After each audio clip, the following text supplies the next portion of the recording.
years. Andrew Smiley thinks this is a bad idea, of course, because he's a malpractice attorney and he wants to preserve people's right to sue for unlimited amounts. Right, Andrew? That's correct. But why should people be able to sue for unlimited amounts? Just because that's the American way?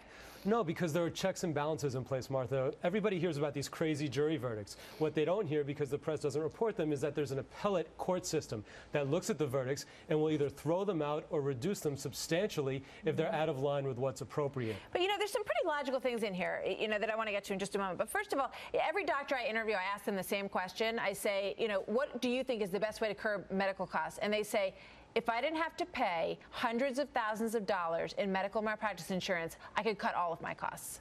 Every doctor I've asked. But the gap in that argument, Martha, is that they're translating their insurance premiums by their insurance companies to the malpractice cases. Well, they know what their malpractice insurance costs. Right, but the insurance companies, they're charging these inflated premiums because they're not managing their money properly. So you're throwing it all back at it's all the insurance company's fault. Oh, of course. It is such a mismanaged operation. These insurance companies are still making for your business, you don't want to see this happen because this would hurt you, right? Look, and a lot of attorneys feel the same way. Well, we'll do fine no matter what. The problem is taking care of these patients and making sure they're protected. I would much rather not get one more medical malpractice case if all the patients were guaranteed to get good, solid medical care, and that's just not happening. But some of the stuff that they're suggesting is that there would be a statute of limitations. For an adult, it shouldn't take you more than a year to figure out if you want to sue for malpractice, right? Well, that's not true. In New York, there's a 2.5-year statute of limitations, which still is shorter than a 3-year typical statute. And sometimes people don't know if it's a failure to diagnose a medical condition that could take years to develop, and until they get the records when they've gone back to a doctor a year or so later,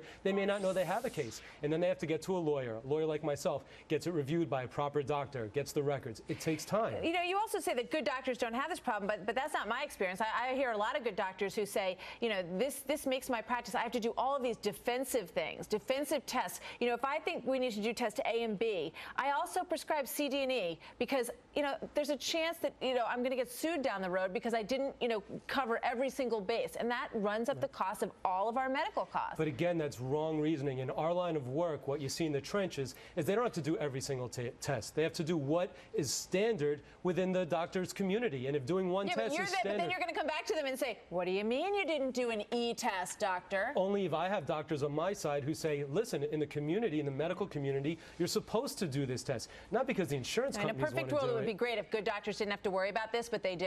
That's what they're telling me every day. More so than that, what you see is the doctors popping their head in, how you doing? The patient doesn't know who it is.